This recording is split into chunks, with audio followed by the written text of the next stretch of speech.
Hello ಸ್ನೇಹಿತರೆ, ಸಪ್ತಪದಿ ಧಾರಾವಾಹಿಯ ಇಂದಿನ ಸಂಚಿಕೆಯಲ್ಲಿ ನೋಡುವುದಾದರೆ ಅನಾಮಿಕಾ ಮತ್ತೆ ಅವರೆಲ್ಲರೂ ಸೀದಾ ಮನೆಗೆ ಬಂದಿರ್ತಾರೆ. ಅಬ್ಬಾ ಎಷ್ಟಿಂದ ನಡೆಸ್ತಾ ಇದ್ದೀರಾ ಈ ವಿಚಾರನೆಲ್ಲ ಅಂತ ಅನಾಮಿಕಾ ಹೇಳ್ತಾ ಇರ್ತಾಳೆ. ನೋಡಿದ್ರೆ ಅವ್ರಿಗೆಲ್ಲರಿಗೂ ಶಾಕ್ ಆಗಿರುತ್ತೆ. ಇನ್ನು ಈ ಕಡೆ ನೋಡಿದ್ರೆ ಕಲ್ಯಾಣ್ ಮತ್ತೆ ಅಪ್ಪು ಏನೂ ಮಾತಾಡ್ದಿರ ಮೌನವಾಗಿರ್ತಾರೆ. ರಾಜ್ ಸಹ ಏನಾಯ್ತು ಅಂತ ಗೊಂದಲದಲ್ಲಿ ಇರ್ತಾನೆ. ಆಗ ಇನ್ನು ಮನೆ ಮಂದಿಯವರೆಲ್ಲರೂ ತುಂಬಾ ಶಾಕ್ ಆಗಿ ನಿಂತಿರ್ತಾರೆ. ಅಲ್ಲ, ಇವಳೊಂದು ಹೆಂಗ್ಸ, ಒಂದು ಗಂಡ್ಸ್ ಜೊತೆ ಹೆಂಗ್ಸಿರೋದು ಎಷ್ಟು ದೊಡ್ಡ ಅಪರಾಧ ಅತ್ತೆ. ನೋಡಿದ್ರ ನಿಮ್ ಮಗನ್ ಬಂಡವಾಳ ಏನು ಅಂತ ಗೊತ್ತಾಯ್ತಾ ಅಂತ ಹೇಳ್ತಾ ಇರ್ತಾಳೆ ಅನಾಮಿಕಾ. ನೋಡಿದ್ರೆ ಅಪ್ಪುಗೆ ಅವಳು ಹೇಳ್ತಿರೋ ವಿಚಾರನ ನೋಡಿ ಅವಳಿಗೆ ತುಂಬಾ ಉಗ್ರೋಷ ಬರ್ತಾ ಇರುತ್ತೆ. ಅಲ್ಲ, ನನ್ನ ಹೆಂಡತಿ ಅಂತ ಇಟ್ಕೊಂಡ್ಬಿಟ್ಟು ಈ ಕಲ್ಯಾಣ್ ಎಂತಕ್ಕೆ ಅವಳ ಜೊತೆ ಹೋಗ್ಬೇಕು, ಅದು ಆ ಹೋಟೆಲ್ಗೆ ಅಂತ ಹೇಳ್ತಿದ್ದಂಗೆ ಇನ್ನ ಕಾವ್ಯನ್ಗೆ ತುಂಬಾ ಕೋಪ ಬರ್ತಾ ಇರುತ್ತೆ. ಇನ್ನ ಕಲ್ಯಾಣ್ ಸಹ ಏನು ಹೇಳ್ದಿರ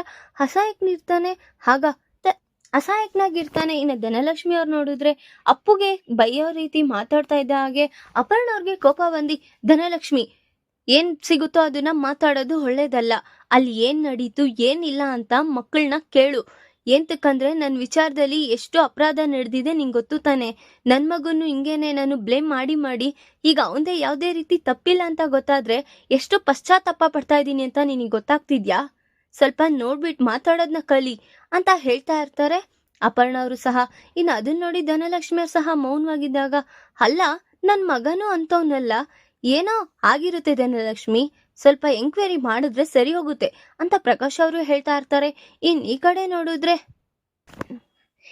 ಕಡೆ ನೋಡಿದ್ರೆ ಸ್ವಪ್ನ ಈ ಅನಾಮಿಕಾಗೆ ಮಾಡಕ್ ಕೆಲ್ಸಾನೇ ಇರೋದಿಲ್ಲ, ಇಲ್ದೇ ಇರೋದ್ನೆಲ್ಲ ಈ ವಿಚಾರನ ಯಾಕೆ ಮಾತಾಡ್ಬೇಕು ಅಂತ ಸ್ವಪ್ನ ಹೇಳ್ತಿದ್ದಂಗೆ, ಹೇಯ್ ನೀನು ಈ ಮಧ್ಯದಲ್ಲಿ ಬರಕ್ ಹೋಗ್ಬೇಡ ಆಯ್ತಾ, ಏನ್ ಮಾತಾಡ್ತಿದೀವಿ ಅಂತ ಸ್ವಲ್ಪ ತಿಳ್ಕೊಂಡ್ ಮಾತಾಡೋ, ನಿನ್ ತಂಗಿದು ತಪ್ಪಿರೋದು, ಸ್ವಲ್ಪ ಮೈ ಮೇಲೆ ಪ್ರಜ್ಞೆ ಇರ್ಲಿ ಅಂತ ಅನಾಮಿಕಾ ಹೇಳ್ತಾ ಇದ್ದಂಗೆ ಇನ್ ಈ ಕಡೆ ನೋಡಿದ್ರೆ ಅಪ್ಪುಗೆ ತುಂಬಾ ಕೋಪ ಬರ್ತಾ ಇರುತ್ತೆ.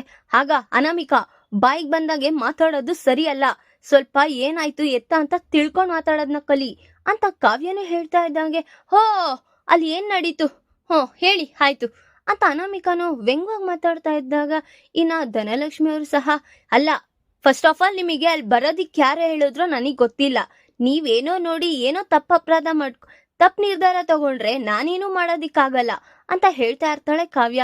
ಇನ್ ಈ ಕಡೆ ನೋಡಿದ್ರೆ ಅಪರ್ಣ ಅವರು ಸಹ ಕಾವ್ಯ ಹೇಳ್ತಾ ಇರೋ ಮಾತನ್ನ ಕೇಳಿಸ್ಕೊಂತ ನಿಂತಿರ್ತಾರೆ. ಅಲ್ಲ, ನನ್ ಗಂಡನ್ಗೂ ನಿನ್ ತಂಗಿಗೂ ಏನ್ ಸಂಬಂಧ, ಪದೇ ಹೇಳ್ತಾನೆ ಇದ್ದೀನಿ, ಅವ್ರಿಬ್ರು ಮೀಟ್ ಆಗೋದ್ ಬೇಡ, ಅವ್ರಿಬ್ರು ಅಲ್ಲಿ ಇಲ್ಲಿ ಸುತ್ತಾಡೋದ್ ಬೇಡ ಅಂತ ಎಸ್ಸತಿ ಬೊಗಳ್ದೆ ಹೇಳ್ತಾನೆ ಇದ್ದೆ. ನೀವೇನಾದ್ರೂ ಸ್ವಲ್ಪ ಆದ್ರೂ ತಲೆಗೆ ಹಾಕೊಂಡ್ರ ಈಗ ನನ್ ಜೀವನ ಹಾಳಾಗ್ತಿದೆ. ಈಗ ಇಷ್ಟು ದೊಡ್ಡ ಮಹಾನ್ ವ್ಯಕ್ತಿಗಳೆಲ್ಲ ಇದಿರಲ್ಲ, ನನ್ ಸಂಸಾರಕ್ಕೆ ಏನ್ ಉದಾಹರಣೆ ಕೊಡ್ತೀರಾ ಹೇಳಿ, ಏನ್ ಸಮಜಾಯಿಷಿ ಮಾಡ್ತೀರಾ ಅಂತ ಅನಾಮಿಕಾನು ಸಹ ಮಾತಾಡ್ತಿದ್ದ ಹಾಗೆ, ಹೌದು ತಪ್ಪಿದೆ, ಆದ್ರೆ ನಿನ್ನಷ್ಟು ಮೂರ್ಖ ಅಲ್ಲ ನಾನು ಆಯ್ತಾ, ಅಲ್ಲಿ ಏನ್ ನಡೀತು ಏನು ಅಂತ ತಿಳ್ಕೊಂಡ್ ಮಾತಾಡ್ಬೇಕು, ಇಲ್ದೇ ಇರೋದೆಲ್ಲ ಮಾತಾಡೋದು ಸರಿ ಇರಲ್ಲ ಅಂತ ಕಲ್ಯಾಣ್ ಸಹ ಹೇಳ್ತಾ ಇರ್ತಾನೆ. ಇನ್ನ ಮನೆ ಮಂದಿಯವರೆಲ್ಲ ಹಾಗೆ ಮೌನವಾಗಿ ನಿಂತಿರ್ತಾರೆ.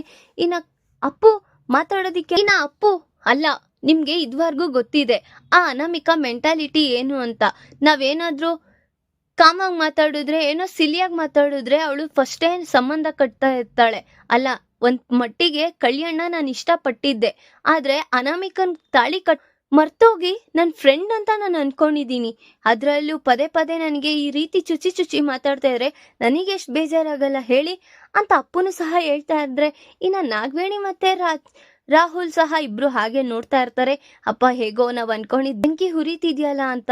ಇನ್ ಈ ಕಡೆ ನೋಡಿದ್ರೆ, ಅಲ್ಲ ನೀವೆಲ್ಲ ಹೀಗ್ ಮೌನವಾಗಿದ್ರೆ ಏನು, ಕರೆಕ್ಟಾಗಿ ಏನ್ ನಡೀತು ಹೇಳ್ರಿ ಅಂತ ಹೇಳ್ತಿದ್ದಂಗೆ ಇನ್ನ ಸ್ವಪ್ನ, ನೀನ್ ಹೀಗೆ ಮೌನವಾಗಿದ್ರೆ ನೀನ್ ತಪ್ಪು ಮಾಡಿದ್ಯಾ ಅನ್ಕೊಳ್ತಾರ ಕಣೆ, ನೀನ್ ಯಾವ್ದಕ್ಕೂನು ಎದ್ರೋಳಲ್ಲ, ನೀನ್ ತಪ್ಪು ಮಾಡಿದ್ರು ಏನ್ ನಿನ್ ತಪ್ಪಿದ್ರೆ ನೀನು ತಲೆ ಬಾಗ್ತೀಯ, ನೀನ್ ಆ ರೀತಿ ತಪ್ಪು ಮಾಡೋಳು ಅಲ್ಲ ಕಣೆ, ಏನಾಯ್ತು ಹೇಳೆ, ಈ ರೀತಿ ಮೌನವಾಗಿರ್ಬೇಡ ಅಂತ ಹೇಳ್ತಿದಂಗೆ, ಅಮ್ಮ ಮಹಾನ್ ತಾಯಿ ಸ್ವಲ್ಪ ಸುಮ್ನೆ ಇರ್ತೀಯಾ ಅಂತ ನಾಗವೇಣಿ ಮಧ್ಯದಲ್ಲಿ ಬರ್ತಾ ಇರ್ತಾರೆ.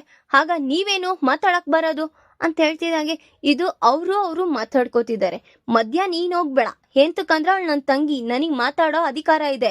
ಅಲ್ಲ, ಆ ಹುಡ್ಗಿನೂ ಹುಡ್ಗ ಒಂದ್ ರೂಮಲ್ಲಿ ಇದ್ದಾರೆ ಅಂದ್ರೆ ಏನೇನ್ ಅರ್ಥ ಇರುತ್ತೆ, ಸ್ವಲ್ಪ ಯೋಚನೆ ಮಾಡಿ ಮಾತಾಡು ಅಂತ ನಾಗವೇಣಿನೂ ಹೇಳ್ತಿದಂಗೆ ಧನಲಕ್ಷ್ಮಿ ಅವರು ಸಹ ಜೋರಾಗಿ ಕಿಸ್ತಾ ಇರ್ತಾರೆ.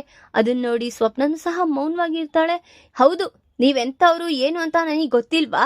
ಒಬ್ಬೊಬ್ರು ಒಂದೊಂದ್ ತರ ಆಡಿರೋದು ನನಗೆ ಗೊತ್ತಿಲ್ವಾ ಅಂತ ಧನಲಕ್ಷ್ಮಿ ಅವ್ರು ಹೇಳ್ತಿದ್ದಂಗೆ, ಅಲ್ಲ ಇವಳು ಅವನು ಏಂತಕ್ಕಿರ್ಬೇಕಿತ್ತು ಏನಾದ್ರೂ ಅಂತ ಹೇಳೋ ಹೊತ್ತಿಗೆ, ಹಾ ಅಮ್ಮ ಹೌದು ನೀನ್ ಅನ್ಕೊಳ್ಳೋದೇ ನಿಜ ಅಂತ ಕನಕ ಮತ್ತೆ ಕೃಷ್ಣಮೂರ್ತಿಯವರು ಬರ್ತಾರೆ. ಹೌದು ನೀವ್ ಹೇಳಿದ್ ಸರಿ ಅನಾಮಿಕಾ, ಧನಲಕ್ಷ್ಮಿ ಅವರೇ, ನೀವ್ ಈ ರೀತಿ ತಪ್ಪಾಗಿ ಮಾತಾಡ್ತಿದ್ದೀರಲ್ಲ. ಅಲ್ಲ, ಒಂದು ಹುಡುಗಿ ಒಂದು ಹುಡುಗ ಇದ್ಬಿಟ್ರೆ ಏನೇನೊಂದು ಸಂಬಂಧ ಕಟ್ಬಿಡ್ತೀರಲ್ವಾ? ನೀನೊಂದು ಹೆಂಗ್ಸ ಅಲ್ಲ, ನೀನು ಕಲ್ಯಾಣ ಮದ್ವೆ ಆಗಿ ಒಂದ್ ದಿವಸ ಆದ್ರೂ ಅವನಿಗೆ ಸುಖವಾಗಿ ನೋಡ್ಕೊಂಡಿದ್ಯಾ? ಹಾ, ನನ್ ಮಗಳ ಮೇಲೆ ಇಲ್ದೇ ಇರೋದನ್ನೆಲ್ಲ ಹೇಳ್ತೀಯಲ್ಲ. ನಿನಗೆ ಫಸ್ಟ್ ನೆಟ್ಟಿಗೆ ನೋಡ್ಕೊಳ್ಳೋ ಸ್ಥಿತಿ ಇಟ್ಕೋ ನಿನ್ ಗಂಡನ್ನ, ಆಯ್ತಾ? ಇಲ್ದೇ ಇರೋದೆಲ್ಲ ನನ್ ಮಗಳ ಬಗ್ಗೆ ಮಾತಾಡಿದ್ರೆ ನಿನ್ ನಾಲ್ಗೆ ಕುಯ್ದಿ ನಾಯಿಗಳಿಗಾಕ್ಬಿಡ್ತೀನಿ, ಹುಷಾರ್ ಅಂತ ಕನಕ ಅನಾಮಿಕಾಗ್ ಹೇಳ್ತಾ ಇರ್ತಾರೆ. ಧಾರಾವಾಹಿಯ ಪ್ರತಿಯೊಂದು ಸಂಸ್ಕೃತ ಪದೇ ನೋಡಬೇಕಾದರೆ ನಮ್ಮ KTVS 365 ಚಾನೆಲ್ನ ಈಗಲೇ ಸಬ್ಸ್ಕ್ರೈಬ್ ಮಾಡ್ಕೊಳ್ಳಿ. ಹಾಗೆ ಪಕ್ಕದಲ್ಲಿರುವ ಬೆಲ್ ಬಟನ್ ಅನ್ನು ಪ್ರೆಸ್ ಮಾಡಿ ಅದರಲ್ಲಿ ಆಲ್ ಆಪ್ಷನ್ ಸೆಲೆಕ್ಟ್ ಮಾಡ್ಕೊಳ್ಳಿ. ಇದರಿಂದ ನಾವು ರಿಲೀಸ್ ಮಾಡುವಂತಹ ಸಂಚಿಕೆ ಅಪ್ಡೇಟ್ ನೋಟಿಫಿಕೇಶನ್ ಸಿಗುತ್ತೆ. ನಿಮ್ಮ ಅಪ್ಪ ಅಮ್ಮ ಅದ್ ಹೇಗ್ ಬೆಳೆಸಿದ್ದಾರೆ? ನೀವು ಓದಿರೋರೇ ಅಲ್ವಾ? ಫ್ರೆಂಡ್ಸ್ ಹೇಗಿರ್ತಾರೆ ಅಂತ ನಿನಗೆ ಗೊತ್ತಿಲ್ವಾ?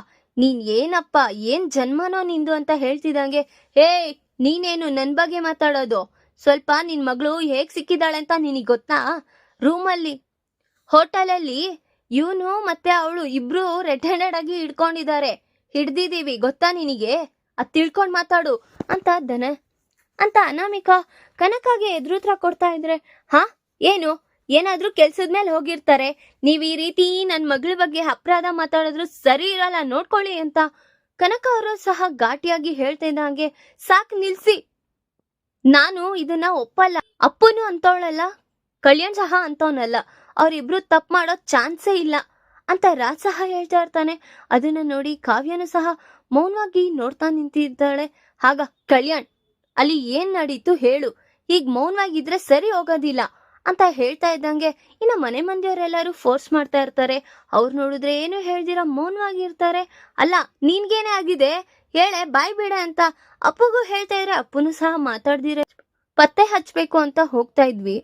ನೋಡಿದ್ರೆ ಈ ಧನಲಕ್ಷ್ಮಿ ಅತ್ತೆ ಅನಾಮಿಕಾ ಇಬ್ರು ಬಂದು ಎಲ್ಲ ಹಾಳು ಮಾಡ್ಬಿಟ್ರು ರೀ. ಹಾ, ಏನೇ ಮಾಡಕ್ ಹೋಗಿದ್ದೆ ಅಂತ ಅದು ಮಾಯನ್ನ ಹುಡ್ಕೊಂಡ್ ಹೋಗಿದ್ವಿ.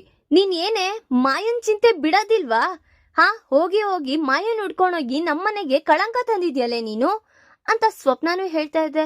ಹಾಗಲ್ಲ ಅಕ್ಕ, ಅಲ್ಲಿ ಏನ್ ನಡೀತು ಅಂತ ನಿಮಗ್ ಗೊತ್ತಿಲ್ಲ, ಸುಮ್ನೆ ಇರಿ ಅಂತ ಹೇಳ್ತಿದಂಗೆ, ಏನ್ ನಡೀತು ಕಳಾವತಿ, ಏನಾಯ್ತು ಅಂತ ಕೇಳ್ತಿದಂಗೆ, ರೀ ನನಗೆ ನಿಜವಾಗ್ಲೂ ಮಾಯ ಸಿಕ್ಕಿದ್ಲು ರೀ, ಅದು ಮುಂಚೆನೆ ಸಿಕ್ಕಿದ್ಲು. ನೀವು ಚಿತ್ರ ಕುತ್ತಿಗೆಗೆ ತಾಳಿ ಕಟ್ಟೋ ದಿನಾನೇ ನನಗ್ ಸಿಕ್ಕಿದ್ಲು. ಅವಳನ್ನ ಹುಡ್ಕೊಂಡ್ ಹೋಗಿದ್ದೆ, ನೋಡಿದ್ರೆ ಅವಳು ನನ್ ನೋಡಿ ಓಡೋಗ್ತಾ ಇದ್ಲು ಅಂತ ಹೇಳ್ತಿದ್ದಾಗೆ ಇನ್ನ ಮನೆ ಮಂದಿಯವ್ರಿಗೆಲ್ಲರಿಗೂ ತುಂಬಾ ಶಾಕ್ ಆಗಿರುತ್ತೆ. ಇನ್ ಈ ಕಡೆ ರಾಹುಲ್ ಮತ್ತೆ ನಾಗವೇಣಿ ಇಬ್ರು ಸಹ ಪರಸ್ಪರ ನೋಡ್ಕೊಳ್ತಾ ಇರ್ತಾರೆ. ಇನ್ನ ಕಾವ್ಯ ಇರೋ ವಿಚಾರನೆಲ್ಲ ಮನೆ ಮಂದಿಯವ್ರಿಗೆಲ್ಲರಿಗೂ ತಿಳಿಸ್ತಾ ಇರ್ತಾಳೆ. ಆಗ ಅವಳು ಕೋಮಾಗ್ ಹೋಗಿದ್ದು, ಅವಳನ್ನ ಪ್ರಜ್ಞೆ ಬಂದಿದೆ ಅಂತ ಹೇಳಿ ಡಾಕ್ಟರ್ ಕರ್ಸಿದ್ದು ಎಲ್ಲಾನು ಸಹ ಹೇಳ್ತಾ ಇರ್ತಾಳೆ ಡೀಟೇಲ್ ಆಗಿ. ಅದನ್ನ ನೋಡಿ ಅಪರ್ಣ ಅವರು, ಸುಭಾಷ್ ಅವರು ಸಹ ಕೇಳಿಸ್ಕೊಂತಾ ಇರ್ತಾರೆ ಮನೆ ಮಂದಿಯವರೆಲ್ಲರೂ. ಇನ್ನ ಹೇಗಾದ್ರೂ ಮಾಡಿ ಅವಳನ್ನ ಕರ್ಕೊಬಂದಿ ನಮ್ಮ ಮಾವದ್ ಏನು ತಪ್ಪಿಲ್ಲ ಅಂತ ಅತ್ತೆ ಮುಂದೆ ನಿಜಾನ ಒಪ್ಸೋಣ ಅಂತ ಅನ್ಕೊಂಡು ಈ ರೀತಿ ಹಾಸ್ಪಿಟ್ಲಿಗೆ ಹೋಗಿದ್ವಿ ರೀ. ನೋಡಿದ್ರೆ ಅವಳನ್ನ ಕಿಡ್ನಾಪ್ ಮಾಡ್ಬಿಟ್ಟಿದ್ದಾರೆ. ಕಿಡ್ನಾಪ್ ಮಾಡಿದ್ನ ನಾವು ನೋಡಿ ಓಡೋಗಿ ಒಬ್ಬೊಬ್ರು ಒಂದೊಂದ್ ಕಾರ್ನ ಫಾಲೋ ಮಾಡ್ಕೊಂಡು ಹೋದ್ರೆ ನಾನು ಹೋಗಿದ್ ಕಾರಲ್ಲಿ ಅವಳು ಸಿಕ್ಕಿರ್ಲಿಲ್ಲ ರೀ. ಆಗ ಕಳ್ವಿ ಅವ್ರಿಗೆ ನಾನು ಫೋನ್ ಮಾಡಿ ಹೇಳ್ದೆ, ಆ ಕಾರಲ್ಲೇ ಇದ್ದಾಳೆ ನೋಡಿ ಅಂತ. ಆ ಲೊಕೇಶನ್ ಇಂದ ಅವರು ಸಹ ಅಲ್ಲಿಗೆ ಹೋಗಿದ್ರು. ಅಲ್ಲಿ ರಿಸೆಪ್ಷನಿಸ್ಟು ಅಲ್ಲಿದ್ದಾರೆ ಅಂತ ಹೇಳಿರೋದಕ್ಕೆ ಅವ್ರು ಹೋಗಿದ್ದು. ಅದನ್ನ ನೋಡ್ಕೊಂಡು ನಾನು ಸಹ ಹೋಗಿದ್ದೆ ಅಂತ ಹೇಳ್ತಾ ಇರ್ತಾಳೆ ಕಾವ್ಯ. ಅದನ್ನೆಲ್ಲರಿಗೂ ಕೇಳಿಸ್ಕೊಂಡು ತುಂಬಾ ಅಂದ್ರೆ ತುಂಬಾ ಶಾಕ್ ಆಗಿರುತ್ತೆ. ಇದೆಲ್ಲ ಇವ್ರಿಗೆ ಗೊತ್ತಿಲ್ದಿರಾ ಈ ತರ ಅವ್ರು ಕಪ್ಪು ಚುಕ್ಕೆ ಹಾಕ್ತಿದಾರಲ್ಲ ರೀ, ನನಗದೇ ಬೇಜಾರಾಗ್ತಿದೆ. ಅವ್ರಿಬ್ರು ಯಾವ್ದೇ ರೀತಿ ತಪ್ಪು ಮಾಡಿಲ್ಲ ಅಂತ ಹೇಳ್ತಾ ಇರ್ತಾಳೆ ಕಾವ್ಯನು ಸಹ. ಇನ್ ಈ ಕಡೆ ನೋಡಿದ್ರೆ ಅಪರ್ಣ, ಧನಲಕ್ಷ್ಮಿ ಅವರು ಸಹ ನೋಡ್ತಾ ಇದ್ದಂಗೆ ಈ ಅನಾಮಿಕಾ ಏನು ಗೊತ್ತಿಲ್ದಿರ ಮಾಡ್ದಿರ ಮಾತಾಡ್ತಾ ಇರ್ತಾಳೆ. ಸ್ವಲ್ಪನೂ ಬುದ್ಧಿ ಅನ್ನೋದೇ ಇಲ್ಲ ಅಂತ ಹೇಳ್ತಿದ್ದಂಗೆ, ಹಾ ವಾ, ನೀನು ಬಾವ ಅವ್ರನ್ನ ಈ ರೀತಿ ಮದ್ವೆ ಆದೆ, ಈ ಸ್ವಪ್ನ ಇಲ್ದೇ ಇರೋ ಏನೇನೋ ಅನ್ಕೊಂಡು ಅವಳು ಮದ್ವೆ ಆದ್ಲು.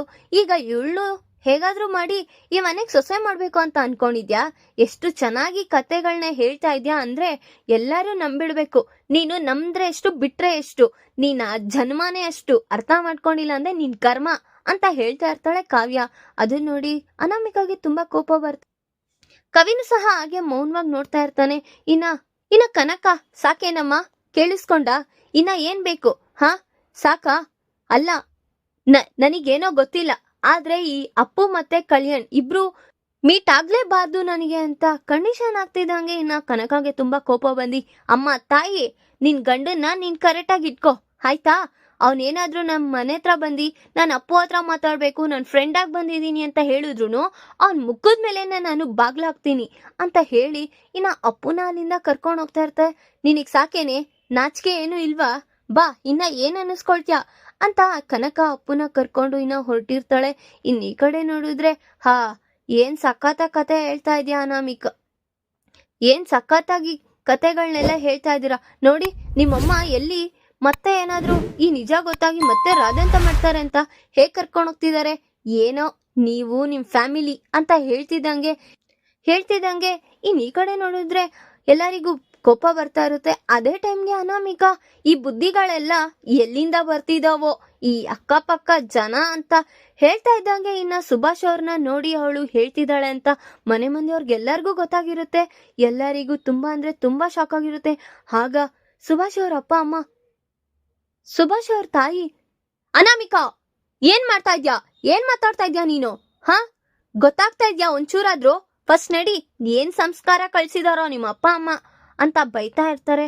ಧನಲಕ್ಷ್ಮಿ, ಫಸ್ಟು ನಿನ್ ಸೊಸೆಗೆ ಸಂಸ್ಕಾರ ಕಳ್ಸು, ಯಾರ ಹತ್ರ ಹೇಗ್ ಮಾತಾಡ್ಬೇಕು ಅನ್ನೋದು ಅಂತ ಹೇಳಿ ಅವರು ಸಹ ಹೊರಟಿರ್ತಾರೆ. ಇನ್ನ ಮನೆ ಮಂದಿಯವರೆಲ್ಲ ಹಾಗೆ ಮೌನವಾಗಿ ಇನ್ನ ನಿಂತ್ಬಿಟ್ಟಿರ್ತಾರೆ. ಈಗ ಕಾವ್ಯ ನಿಜ ಹೇಳಿರೋದ್ನೆಲ್ಲ ಅವ್ರೆಲ್ಲರೂ ನಂಬ್ತಿದ್ದಾರೆ. ಈಗ ರಾಜ್ ಕಾವ್ಯನ್ಗೆ ಬೆಂಬಲ ಕೊಟ್ಟಿ ಈಗ ಮಾಯುನ್ನ ನಿಜವಾಗ್ಲೂ ಹುಡ್ಕೋ ಬಂದಿ ನಿಜ ಸ್ವರೂಪನ ನಿರೂಪಿಸ್ತಾರ. ಈ ಕಡೆ ನೋಡಿದ್ರೆ ಅಪ್ಪುಗೆ ಮತ್ತೆ ಕಲ್ಯಾಣ್ ಇಬ್ರಿಗೂ ಕಪ್ಚುಕ್ಕೆ ಬಿದ್ಬಿಟ್ಟಿದೆ. ಈಗ ಅವ್ರು ಅನ್ಕೊಂಡಿರೋದು ತಪ್ಪು ಅಂತ ಅವ್ರಿಗೆಲ್ಲರಿಗೂ ಗೊತ್ತಾಗುತ್ತಾ? ಅದ್ರಿಂದ ಕಾವ್ಯ ಏನಾದ್ರೂ ಅವ್ರಿಬ್ಬರನ್ನು ಸೇಫ್ ಮಾಡ್ತಾಳೆ ಅನ್ನೋದನ್ನ ಮುಂದಿನ ಭಾಗದಲ್ಲಿ ತಿಳಿಸ್ಕೊಡ್ತೀನಿ. ಈ ವಿಡಿಯೋ ಇಷ್ಟ ಆದರೆ ಲೈಕ್ ಮಾಡಿ, ನಿಮ್ಮ ಫ್ರೆಂಡ್ಸ್ ಹಾಗೆ ನಿಮ್ಮ ರಿಲೇಟಿವ್ಸ್ಗೂ ಶೇರ್ ಮಾಡಿ ಅಂಡ್ ಕಮೆಂಟ್ ಮಾಡಿ. Thanks for watching.